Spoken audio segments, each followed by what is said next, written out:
کعبے پہ پڑی جب پہلی نظر، کعبے پہ پڑی جب پہلی نظر، کیا چیز ہے دنیا بھول گیا، یوں ہوش و خیرت مفلوج ہوئے، دل ذوق تماشا بھول گیا، کعبے پہ پڑی جب پہلی نظر، احساس کے پردے لہرائے، ایمان کی حرارت تیز ہوئی، احساس کے پردے لہرائے، ایمان کی حرارت تیز ہوئی، سجدوں کی تڑپ اللہ اللہ، سر اپنا سودا بھول گیا، کعبے پہ پڑی جب پہلی نظر، اور جس وقت دعا کو ہاتھ اٹھی، یاد آ نہ سکا جو سوچا تھا، جس وقت دعا کو ہاتھ اٹھی، یاد آ نہ سکا جو سوچا تھا، اظہار عقیدت کی دھن میں، اظہار تمنا بھول گیا، کعبے پہ پڑی جب پہلی نظر،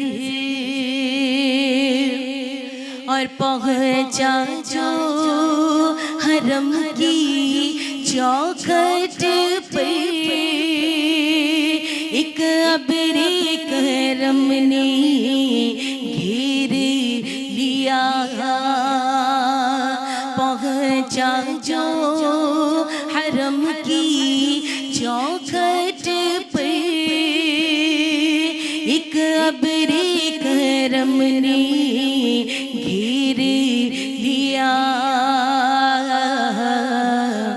باقی نہ رہا یہ ہوش مجھے،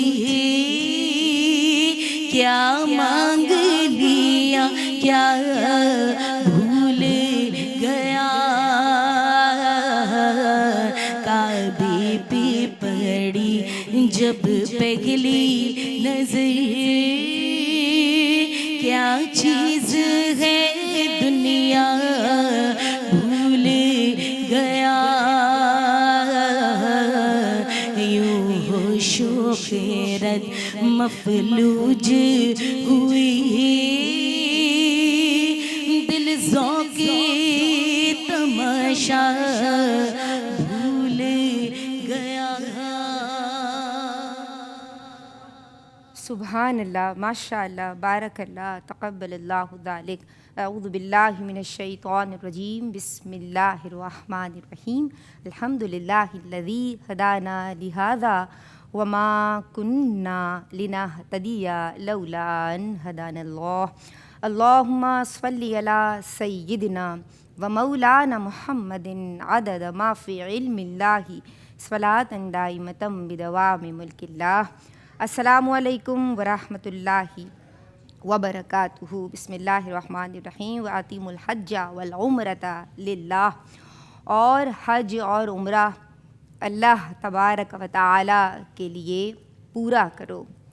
آج خواتین کے لیے اسپیشلی ڈیزائنڈ اس نشست اور بیٹھک میں ہم موضوع سخن بنا رہے ہیں حج کی فضیلت، حج کا بیک گراؤنڈ یعنی تاریخی پس منظر اور حج کی فضیلت۔ جناب، جب بات ہوتی ہے حج کی تو حج بیت اللہ کی تو اس کے لغوی معنی کسی بڑی معظم چیز کا ارادہ کرنے کے ہیں، اور اگر اصطلاحی طور پہ بات کروں تو کعبہ مشرفہ کا ارادہ کرنا، جناب طواف بیت اللہ کرنا اور وقوف عرفہ کرنا۔ تو جناب حج جو ہے وہ اللہ تبارک و تعالی سے خالص ایمانی تعلق ہے۔ حج جو ہے وہ اطاعت و تسلیم و رضا کا عزم ہے اور بندہ مومن کی جانب سے ترک معاصیت کا عہد ہے۔ اور یہ عہد وہ ایسے ہی ہوا میں نہیں کر رہا ہوتا، یہ عہد لبیک اللہم لبیک کی صداؤں کے ساتھ، تلبیہ کے ساتھ جو وہ شروع کر رہا ہے تو وہ اپنے اہل و عیال کو چھوڑ رہا ہے، گھر بار کو چھوڑ رہا ہے، اپنے وطن کو، اپنے کنٹری کو، اپنے دیس کو چھوڑ رہا ہے، اور اس بے کسی والی حالت کو اختیار کر رہا ہے جو خالصاً لوجہ اللہ ہے، اللہ تبارک و تعالی کے حضور متوجہ ہو جانے والی حالت ہے۔ اس حالت کو اختیار کرتے ہوئے ہر فعل للہ اور فی اللہ کرتے ہوئے وہ اپنا جو ہے سفر حج شروع کرتا ہے۔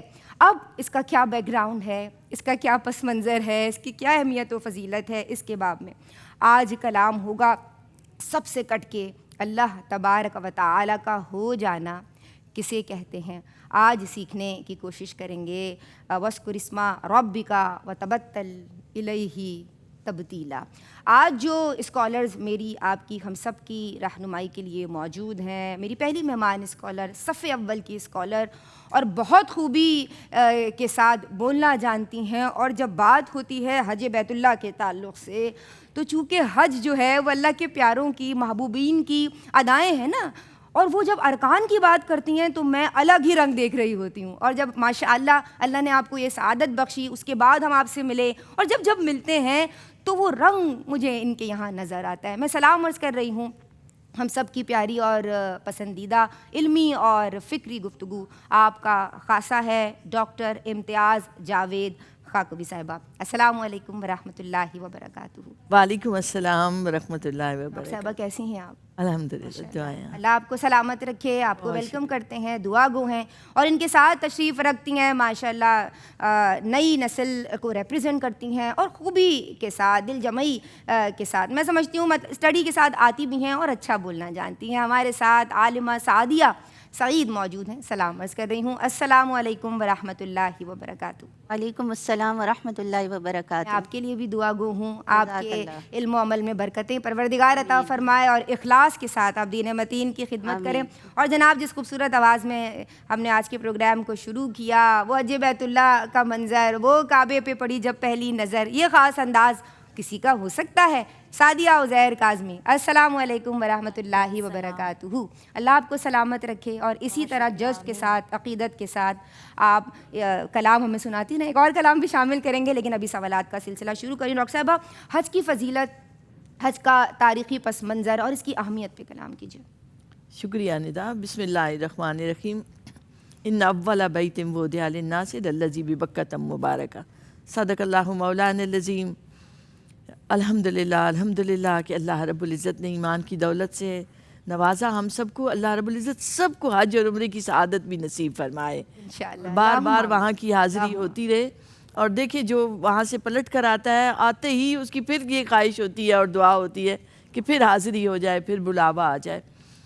حج ان 5 ارکان میں سے ہے جن پر پوری دین کی عمارت کھڑی ہے، اور حج ایک ایسی عبادت ہے کہ جس میں ساری عبادتیں بھی جمع ہو جاتی ہیں، اور یہ ایک ایسی عبادت جس کے لیے نبی کریم صلی اللہ علیہ وآلہ وسلم کو فرمان مبارک کہ بندہ ایسے پاک ہو جاتا ہے گناہوں سے جیسے ماں نے ابھی جنم دیا ہو، اگر وہ ایمان اور احتساب کے ساتھ، یعنی کوئی اس نے لڑائی جھگڑا نہیں کیا، کوئی اس نے برا کام نہیں کیا تو وہ ایسے پاک ہو کر آتا ہے. سبحان آپ سوچے ذرا کہ 40 سال بعد 50 سال بعد اسے موقع ملا حج کا اور اس حج نے اسے ایسے پاک کر دیا. اللہ اکبر. نبی کریم صلی اللہ علیہ وسلم کا فرمان ہے پیوریفیکیشن کا پروسیس پروردگار نے کروا دیا فوراً سے. بالکل ایسے ہی ہے.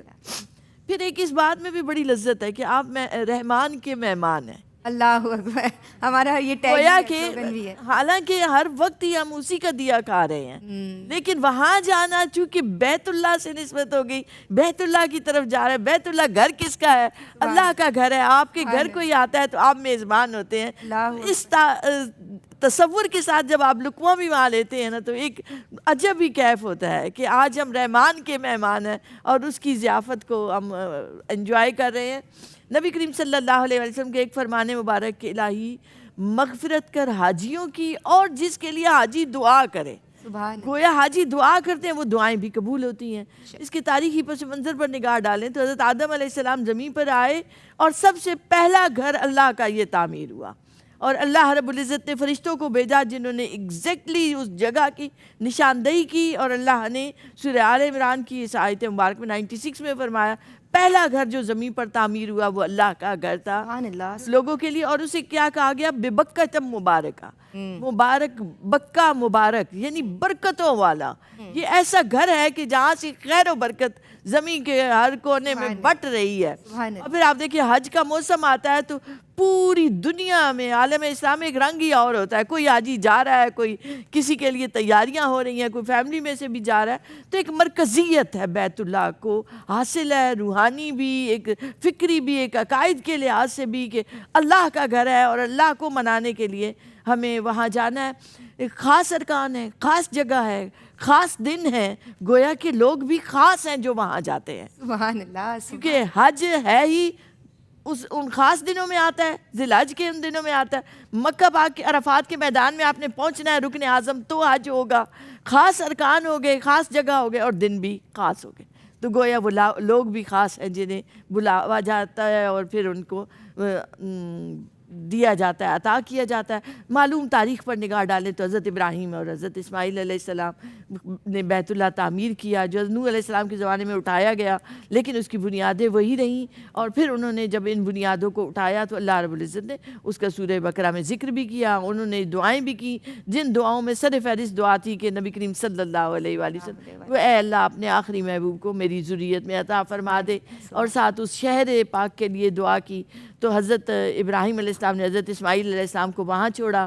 نبی آخر الزمان آقا و مولا رسول اکرم صلی اللہ علیہ وآلہ وسلم حضرت اسماعیل کی اولاد پاک میں سے, اور آپ کے آنے سے وہ گویا کہ حج کی جو اصل اوریجنل تھی اس کے جو ارکان ہیں وہ ہم تک پہنچے ہیں.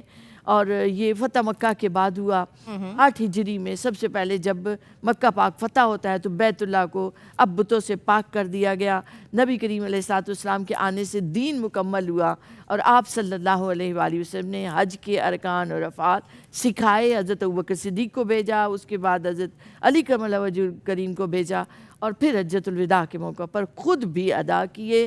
یہ وہ حج ہے کہ جس کے لیے ہر مسلمان آرزو رکھتا ہے, بیت اللہ جانے کی آرزو رکھتا ہے. ایک ہمارا محبت کا تعلق ہے اس گھر سے, ان در و دیوار سے, ان ستونوں سے, اس شہر پاک سے, وہاں کے ذروں سے. وہاں بڑی بڑی جگہیں ہیں, بہت اللہ کے مقدس مقامات ہیں, مگر اہل ایمان کے لیے تو اس شہر کا نام ہی آ جانا, اس وہاں سے ایک وقت وہ بلاوا آ جانا تو خوشی کا پیغام آ گیا. کیا بات ہے ڈاکٹر صاحبہ. حضور جان عالم صلی اللہ تعالیٰ علیہ وآلہ وسلم نے دین اسلام کی تکمیل فرمائی اور ارکان حج بھی سمجھائے, اور پھر صحیح طور پہ ارکان حج جو ہے وہ ادا ہوئے. لیکن اس سے قبل کیا ہوتا تھا, یعنی دور جاہلیت میں کیا رسومات تھیں؟ رسوم پہ بات کریں گے اس بریک کے بعد. اپنی زبانوں کو درود پاک سے تر رکھیے. بسم اللہ الرحمن الرحیم. السلام علیکم ورحمۃ اللہ وبرکاتہ. جناب, مناسک حج اور ارکان حج کے تعلق سے طبقہ نسواں, طبقہ خواتین کے لیے یہ ماشاءاللہ خوبصورت بیٹھک ہے, بزم ہے, نشست ہے, جس میں انہیں معلومات اور آگہی فراہم کی جا رہی ہے ریگارڈنگ حج بیت اللہ. اور بریک سے قبل ڈاکٹر صاحبہ ہمیں اس مقام تک لے آئی تھیں کہ جہاں ہم جان گئے تھے کہ حضور جان عالم صلی اللہ تعالیٰ علیہ وآلہ وسلم نے آ کر ارکان حج سمجھائے اور پھر صحیح طور پہ حج ادا ہوا. اس سے قبل کیا ہوتا تھا؟ جو دور جاہلیت تھا اس میں کیا رسوم تھیں کہ جو وہ کیا کرتے تھے؟ ہم جانتے ہیں عالمہ سعدیہ سعید سے. جی بہت شکریہ. اعوذ باللہ من الشیطان الرجیم. بسم اللہ الرحمن الرحیم. مولایا صلی وسلم دائما ابدا علی حبیبک خیر الخلق کلہم. اپنی بات کا آغاز ان دعائیہ کلمات سے کروں گی کہ کعبے پہ پڑی پہلی نظر تم کو مبارک. اے حاجیو یہ حج کا سفر تم کو مبارک. عرفات ہے، مزدلفہ ہے، مروہ ہے، صفا ہے، یہ پاک یہ پاکیزہ نگر تم کو مبارک. اب اور طلب کیا ہو تیری سائر کعبہ، ہے فرش حرم پر تیرا سر تم کو مبارک. حاجیو یہ حج کا سفر تم کو مبارک. اللہ رب العزت تمام حجاج کرام کا حج اپنی بارگاہ میں قبول فرمائے، اور اس رب سے دعا ہے کہ وہ ہم سب کو باادب اپنے اور اپنے حبیب کے در کی حاضری نصیب فرمائے. حج اس دین اسلام کا 5واں اور اہم رکن ہے، اور اگر ہم دیکھیں تو یہ اہم فریضہ بھی ہے، اور یہ آپ صلی اللہ علیہ وآلہ وسلم کی بعثت سے پہلے سے ہوتا چلا آ رہا ہے. یعنی حضرت ابراہیم علیہ السلام اور آپ کے فرزند حضرت اسماعیل علیہ السلام نے جب کعبۃ اللہ کی تعمیر کی تب سے لے کے اب تک مسلسل ہوتا چلا آ رہا ہے. پھر دیکھیے کہ آقا علیہ الصلوۃ والسلام سے پہلے بھی ہر عقیدہ اور مذہب کے لوگ حج کیا کرتے تھے.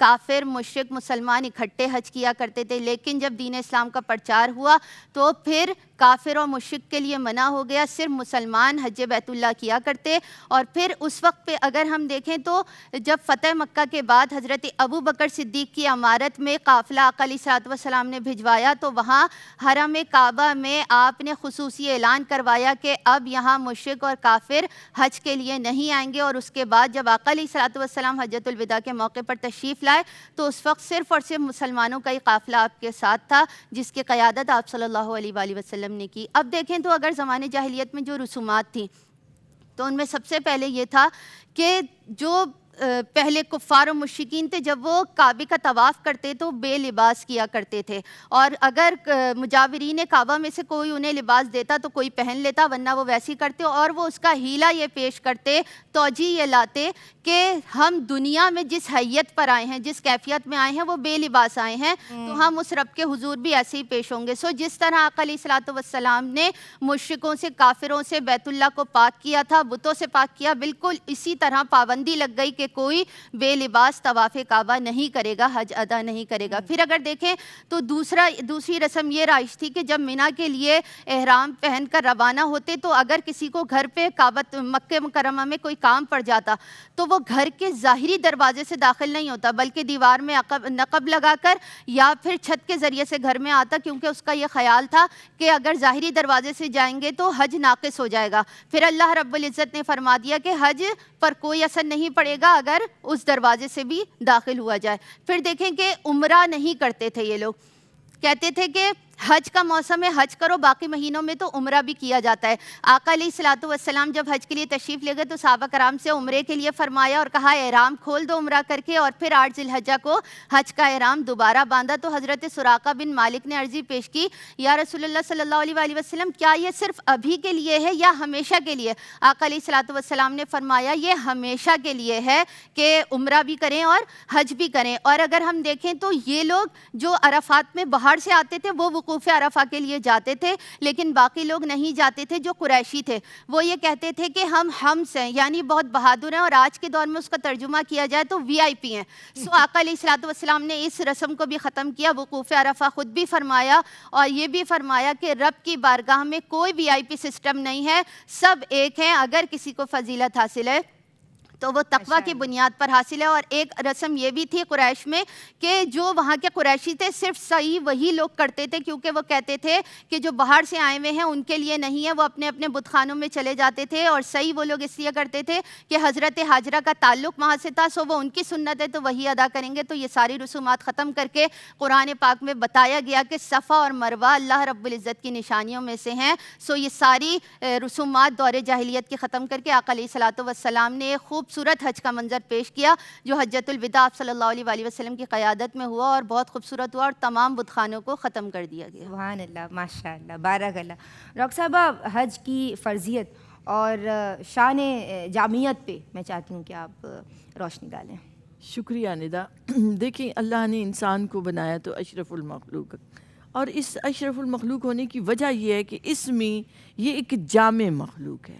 اس میں ساری صفات ہیں، ملکوتی صفات بھی ہیں، شیطانی بھی ہیں، فلہمہ فجورہ و تقواہ. پھر اسے امتحان گاہ میں اتارا گیا.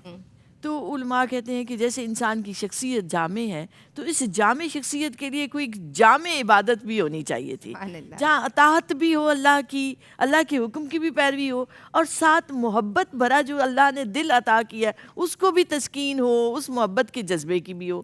تو اللہ نے چونکہ انسان کو بنایا ہی ایسا کہ عقل کے ساتھ ساتھ اس کو ایک پیار بھرا دل بھی عطا کیا ہے، تو اس پیار بھرے دل کی تسکین وہاں حج پہ جا کر ہوتی ہے. حج ایک اس طرح سے بھی جامع ہے کہ اس میں آپ کو ساری عبادات کے رنگ نظر آئیں گے. توحید کے ترانے بھی ہیں، شہادت کے نغمے بھی ہیں، لبیک اللہم لبیک کے ساتھ بندے کے عقائد کی مضبوطی بھی سامنے آتی ہے، ایمان کی بھی مضبوطی، کیونکہ وہ کیوں کر رہا ہے آج، اللہ کے لیے کر رہا ہے، اللہ کی رضا کے لیے کر رہا ہے. پھر آپ دیکھیں تو اس میں نماز بھی ہے کہ نماز جیسی طہارت بھی ہے، نمازیں ادا بھی کر رہا ہے. پھر اس میں روزے جیسی بھوک پیاس کو برداشت بھی کر رہا ہے، اور بھی کچھ پابندیاں روزے جیسی بھی آ گئیں. اسی طرح زکوٰۃ کی طرح مال بھی خرچ کر رہا ہے. آج آپ دیکھیں تو حج پہ جانا کوئی آسان نہیں رہا. پھر آپ غور کریں ایک دوسری جہت سے تو ایک فکر کی تو اصلاح ہوئی کہ وہ اللہ کے لیے جا رہا، لبیک اللہم لبیک کی صدائیں لگاتے ہوئے، ساتھ اس کے ارکان، اس کے اعمال کو ادا کرتے ہوئے اپنے کردار و عمل کو اس سانچے میں ڈالنے کی کوشش اور ارادہ کر لیتا ہے. اسے حکم ہوتا ہے عرفات پہنچو، دوڑا دوڑا پہنچتا ہے. اب مغرب ہو گئی، اسے حکم یہ ہے کہ نماز نہیں پڑھنی، اٹھو اب تمہیں مزدلفہ پہنچنا ہے. تو ایک متحرک اور فعال جیسا ایک مومن کو ہونا چاہیے. وہ حج کے ارکان اس کو ٹریننگ دے رہے ہو، فزیکلی بھی آپ کو فزیکلی بھی چاہتا ہے. ایگزیکٹلی. جاؤ وہاں دوڑ لگا، ففروا الی اللہ. اور اب کہتے ہیں نا سب کہ حج ایک مشقت ہے صحیح طریقے سے. پھر ہر رنگ نسل زبان کے لوگ ہیں، آپ نے کیسے سب کے ساتھ آپ نے ملنا ہے. پھر آپ دیکھیں تو زبان حائل نہیں ہوتی، آپ اپنا مدعا دوسرے کو بآسانی سمجھا لیتے ہیں، اپنی ضرورت بھی، اور سب ایک دوسرے کے کام آ رہے ہوتے ہیں. تو ایک ہمدردی، غمخواری، ایک خیرخواہی کا جذبہ فروغ پاتا ہے. پھر عربی زبان جو قرآن کی زبان ہے، اللہ کی زبان ہے، نبی کریم صلی اللہ علیہ وسلم کی زبان ہے، اس کو فروغ مل رہا ہوتا ہے. ہر بندہ جو جا رہا ہے کچھ نہ کچھ لفظ ضرور سیکھ رہا ہوتا ہے. تو حج میں ایک جامعیت ہے، عالمگیریت ہے، بولتا ہے پھر جو اس کو یاد ہو جاتے ہیں. ہاں جی. پھر ایک حج شان و شوکت کا مظہر ہے، مسلمانوں کے اتحاد کی علامت ہے. دور دور سے مسلمان آتے ہیں اور وہاں آ کر ایک صدا ہے، گویا ایک ایسی انٹرنیشنل کانفرنس ہے کہ جس کا مرکزی وہ خود صدر ہے رب تعالیٰ، اور اس کے حکم پر ہر سٹیپ کیا جا رہا ہے، ہر قدم اٹھایا جا رہا ہے. حکم ہے تو شیطان کو کنکریاں مارو، دوڑو، آگے بھاگو.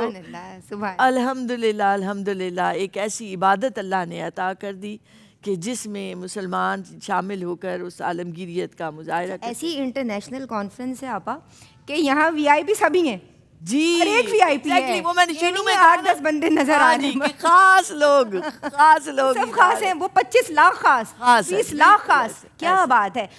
تو وہ شان بھی تو اللہ کی ہے نا. میں سعدیہ عزیر کاظمی آپ کی سمت آؤں گی، اور اس خوبصورت گفتگو ہی کو آگے بڑھاتے ہوئے میں چاہتی ہوں کہ وہیں کی یادوں کا ذکر ہو، حرمین شریفین کا ذکر ہو، چاہے مکہ کا ذکر ہو، مدینہ کا ذکر ہو. آپ کلام سنائیں.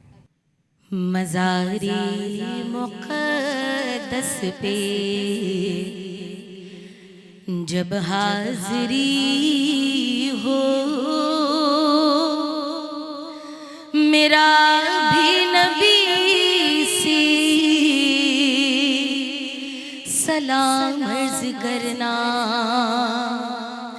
ارے حاجیوں تم حرم جا رہے ہو،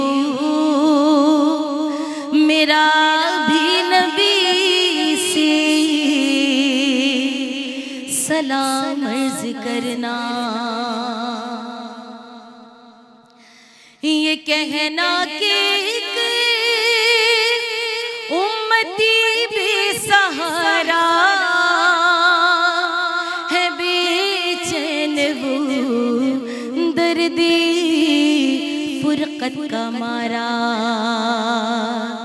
یہ کہنا مدینے سے وہ دور رہ کر، پھرے در بدر صبح و شام عرض کرنا، ارے حاجیوں تم حرم جا رہے ہو، میرا بھی نبی سے سلام عرض کرنا، اور تڑپتا ہے دل اور برستی ہے آنکھیں، براہ زیارت ترستی ہے آنکھیں، تڑپتا ہے دل اور برستی ہے آنکھیں، براہ زیارت ترستی ہے آنکھیں، یہ کہنا بصارت سے محروم ہے وہ، میری حالت غم تمام عرض کرنا، ارے حاجیوں تم حرم جا رہے ہو، میرا بھی نبی سے سلام عرض کرنا، وہ مکے سے طیبہ کی جانب روانہ، نظر عاشقانہ ہو دل عارفانہ، ادب سی سری راہ پلکیں بچھانا، عقیدت سے پھر تم سلام عرض کرنا، ارے حاجیوں تم حرم جا رہے ہو، میرا بھی نبی سے سلام عرض کرنا، ارے حاجیوں بسم اللہ الرحمن الرحیم، السلام علیکم ورحمۃ اللہ وبرکاتہ۔ پروگرام آپ ذرائع ناچیز کے ساتھ ملاحظہ کر رہی ہیں فضائل حج، اور میرے ساتھ عالم اسلام کی معروف اسکالرز ڈاکٹر امتیاز جاوید خاکوی صاحبہ اور عالمہ سعدیہ سعید تشریف فرما ہیں، اور ماشاءاللہ بہت خوبی اور سلیقے کے ساتھ پڑھنے والی ثنا خواں سعدیہ عزیر کاظمی بھی تشریف رکھتی ہیں۔ میں آپ کی سمت آؤں گی عالمہ سعدیہ سعید، اور حج کے فوائد و ثمرات پہ کلام کیجیے، اسپیشلی جو باطنی اور روحانی فوائد ہیں اس پہ روشنی ڈالیں۔ جی بہت شکریہ۔ دیکھیے، حج صرف طواف کرنا، سعی کرنا، وقوف کرنا صرف اس کا ہی نام نہیں، بلکہ جب حج کرنے ایک انسان جاتا ہے، وہ ارادہ کرتا ہے تو ظاہری وہ ساری تیاریاں کرتا ہے، لیکن جب وہ اس بارگاہ میں حاضر ہوتا ہے تو اس نیت اور صدق دل سے حاضر ہوتا ہے کہ رب میں تیرے پاس آ گیا ہوں، اب میرے سارے گناہ تو پچھلے جتنے تھے انہیں معاف کر دے، اور مجھے ایسا بنا کہ اگر ہم پہلا ہی روحانی فائدہ دیکھیں تو دیکھیے پاکیزگی اور اثر نو زندگی دوبارہ، یعنی آقا علیہ الصلوۃ والسلام نے فرمایا، حدیث پاک کا مفہوم بھی ہے کہ جو اللہ کے لیے حج کے لیے جائے اور پھر اس نے کوئی غلط بات نہیں کی، کوئی گناہ نہیں کیا، تو پھر گویا وہ ایسے ہے جیسے آج ہی اس کی ماں نے جنا ہو، یعنی وہ اتنا پاکیزہ، اتنا مبارک ہو جاتا ہے کہ وہ اس بارگاہ میں حاضر ہوتا ہے اور اس صدق دل کے ساتھ حاضر ہوتا ہے کہ اس کے دل سے تمام میل کچیل صاف ہو جاتا ہے۔ پھر اگر ہم دیکھیں تو تزکیہ نفس، یہ سب سے بڑا روحانی فائدہ ہے کہ تزکیہ نفس ہو جاتا ہے. یعنی انسان جب ان دو کپڑوں میں حاضر ہوتا ہے نا اس بارگاہ میں, تو پھر چھوٹا کیا, بڑا کیا, بچہ, بوڑھا, جوان, ہر کوئی ایک ہی حالت میں ہوتا ہے, اور وہ رب کے حضور بس ایک ہی عرضی پیش کرتا ہے, لبیک اللہم لبیک, کہ میں حاضر ہوں رب, میں حاضر ہوں. اور پھر وہ سارے احکام رب کے حکم پہ کر رہا ہوتا ہے. تو پھر اس کے اندر سے غرور و تکبر بھی ختم ہوتا ہے, حسد بھی ختم ہوتا ہے, لوگوں سے عداوتیں بھی ختم ہوتی ہیں, دیگر گناہ کے کام بھی وہ چھوڑتا جاتا ہے, اور اپنے نفس کا تزکیہ کرتا رہتا ہے, اور اسے تعمیر کرتا رہتا ہے کہ میں آگے سے آگے نیکیوں میں بڑھتا رہوں, رب تو مجھے گناہوں سے بچا لے. پھر اگر ہم دیکھیں تو اگر ہم ویسے دیکھیں تو پھر ہمیں پتہ چلتا ہے کہ جب انسان اس بارگاہ میں موجود ہوتا ہے تو تزکیہ نفس کے ساتھ ساتھ اسے جو روحانی طاقت ملتی ہے, جو ساری چیزیں ہوتی ہیں, وہ توبہ اور تعلق باللہ, یعنی وہ اللہ رب العزت کی بارگاہ میں توبہ اور استغفار کرتا ہے کہ رب میری ڈور تجھ سے ہی جڑی ہوئی ہے. یعنی اگر وہاں سے کٹ گئی تو میرا تو کوئی راستہ نہیں ہے. رب تو اپنے بندے کی توبہ کا انتظار کرتا, اور جو اس دربار میں پہنچ جائے, اس گھر کے مالک کے پاس بیٹھا ہوا وہ عرضی پیش کرے, تو یہ کیسے ممکن ہے کہ وہ عرضی بھی پیش کر رہا اور وہ رب نہ سنے؟ وہ ایک وحدہ لا شریک رب, اور اسے لاکھوں کروڑوں پکارنے والے اور وہ سب کی صدا کو سنتا ہے کہ رب تو مجھے معاف کر دے. جب وہ صدقے دل سے توبہ اور استغفار کرتا ہے اور وہ رب سے تعلق جوڑتا ہے, تو یہ اس کی روحانی اور باطنی دونوں طرح سے تعمیر ہو رہی ہوتی ہے, اور پھر اس کے اندر اخلاص بڑھتا رہتا ہے, جو اسے اخلاص کی قوت ملتی ہے. پھر وہ ہر ایک سے عاجزی سے پیش آتا ہے, دوسروں کے کاموں میں ان کی مدد کرتا ہے, دوسروں سے اچھے انداز سے بولتا ہے, دل میں اس کے نرمی آتی ہے, اور آخرت کی اسے فکر ہوتی ہے کہ رب تو نے مجھے اتنا پاک و صاف کر دیا ہے, اب جب میں تیرے پاس آؤں تو اتنا ہی پاک و صاف پہنچوں کہ تو نے اس دربار میں بلا کر مجھے ایسا کر دیا. سو یہ اخلاص کی قوت اس کے اندر آتی ہے, اور وہ پھر آخرت کی تیاریوں کی طرف لگ جاتا ہے. سو اس کے اندر یہ روحانی اور باطنی تبدیلیاں آتی ہیں, اور ان روحانی اور باطنی تبدیلیوں کو پریکٹس میں رکھنے کی ضرورت ہے, کیونکہ انسان وہ 40 دن وہاں گزار کر آتا ہے, لیکن اس کے پاس پورا سال ہوتا ہے کہ پھر وہ اس پریکٹس کو اتنا مضبوط کر لے, اور اس دربار میں یہی دعا کر کے آئے کہ وہ رب جب بلائے تو ہمیں اتنا ہی پاک صاف بلائے اور ہم ویسے ہی پاک صاف لوٹیں. تو اللہ رب العزت ہم سب کو بھی توفیق عطا فرمائے کہ یہاں رہتے ہوئے بھی ہم سے جتنی غلطیاں ہوئی ہیں اس رب کی بارگاہ میں حاضر ہو جائیں. وہ بخشنے والا ہے, وہ غفور الرحیم ہے, وہ معاف کرے گا. سبحان اللہ. اکرم الاکرمین کا دروازہ کھٹکھٹایا جاتا ہے تو پھر دروازہ رحمت والا کھل بھی جایا کرتا ہے. ڈاکٹر صاحبہ آپ کی سمت آ رہی ہوں, اور حج کا بنیادی فلسفہ کیا ہے اور اس کے پیچھے جو مقصدیت ہے وہ کیا ہے جو کار فرما ہے؟ شکریہ ندا. میں اس کا آغاز اس چیز سے کروں گی کہ شیطان نے کہا تھا, جیسے قرآن مجید میں آیا کہ لاقعدن لہم صراطک المستقیم, کہ میں تیرے بندوں کو نہ صراط مستقیم پر نہیں جانے دوں گا, انہیں بھٹکاؤں گا. تو علماء کہتے ہیں کہ یہ جو صراط مستقیم ہے نا, سیدھا راستہ, یہ وہ راستہ ہے جو جس کی منزل اللہ ہو. تو اس میں حقیقت میں ایک ظاہری لیں تو وہ مکہ کا راستہ ہے, وہ بیت اللہ کا راستہ ہے, وہ حج کا راستہ ہے, کہ جب بندہ وہ دیتا ہے, درخواست دیتا ہے, فارم فل کرتا ہے, مال لگاتا ہے, اب اس کے کان سماعتیں منتظر ہیں کب آئے بلاوا. اور آپ غور کریں, ہر حاجی کی ایک کیفیت ہوتی ہے, ادھر سے منظوری ہو گئی, یہ گورنمنٹ کے ظاہری ایک قواعد ہیں, لیکن اس کا دل خوشی سے بھر جاتا ہے میں اب حج کے لیے جاؤں.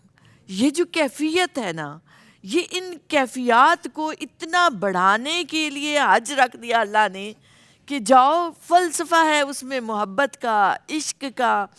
اطاعت تو نماز میں بھی ہو رہی تھی, روزے میں بھی ہو رہی تھی, مگر اب اس کے جذبہ محبت کی تسکین کیسے ہو؟ تو وہ تسکین ہوتی ہے جب وہ بیت اللہ پہنچتا ہے, غلاف کعبہ کو دیکھتا ہے, اسے چھوتا ہے, تو اب آنکھیں چھم چھم برستی ہیں.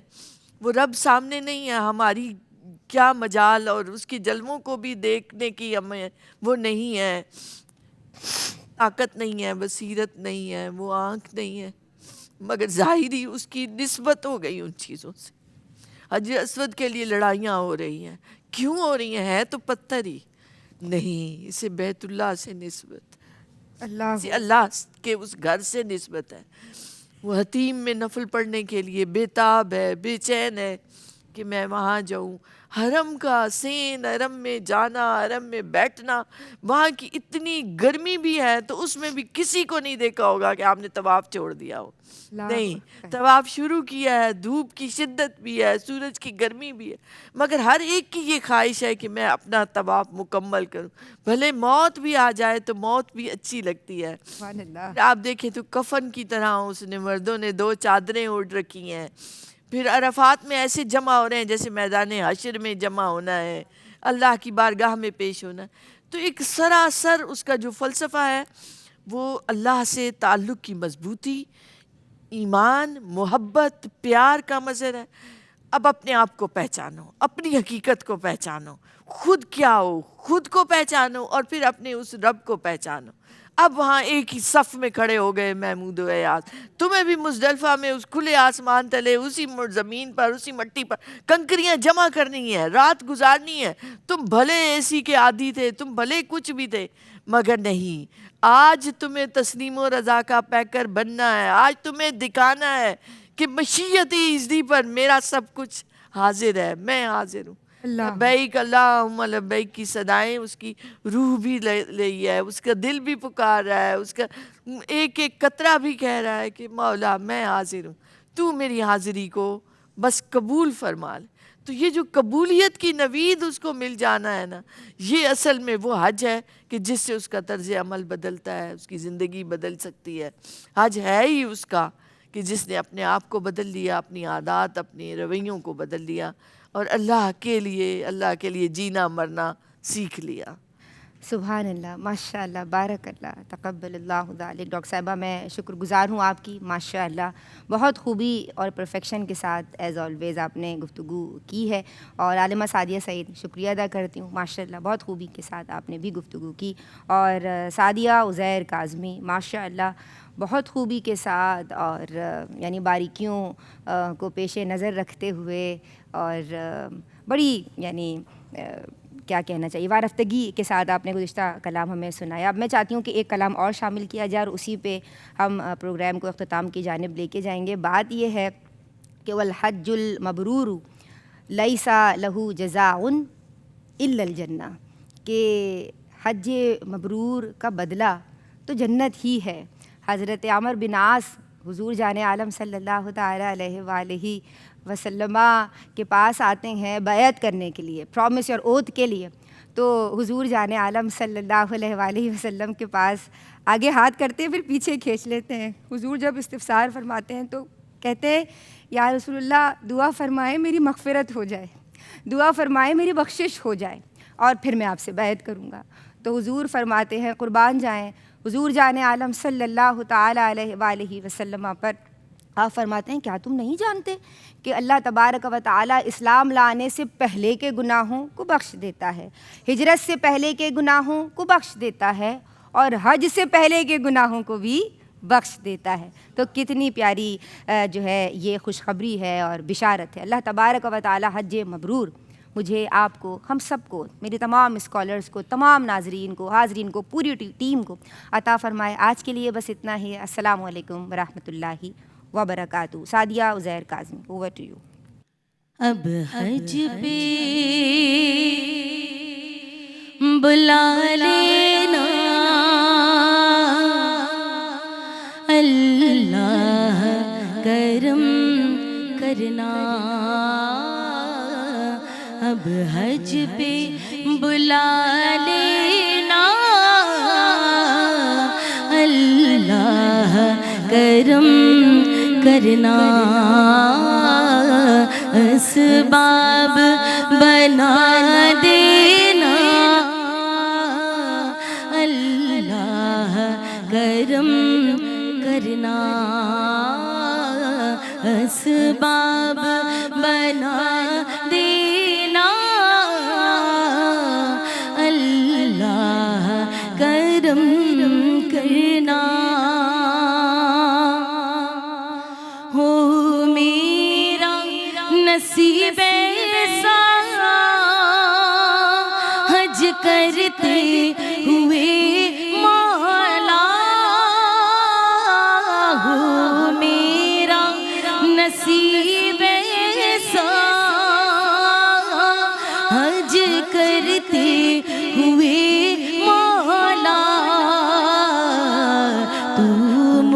کو قضا دینا اللہ کرم کرنا اسباب بنا دینا اللہ کرم کرنا مانا ہے کہ مشکل ہے حج کرنا مگر اس کو مانا ہے کہ مشکل ہے حج کرنا مگر اس کو آسان بنا دینا اللہ کرم کرنا اسباب بنا دینا اللہ کرم کرنا رب ایسا کرم کر دے تو لکھ دے مقدر میں رب ایسا کرم کر دے تو لکھ دے مقدر میں تا عمر وہی رہنا اللہ کرم کرنا اسباب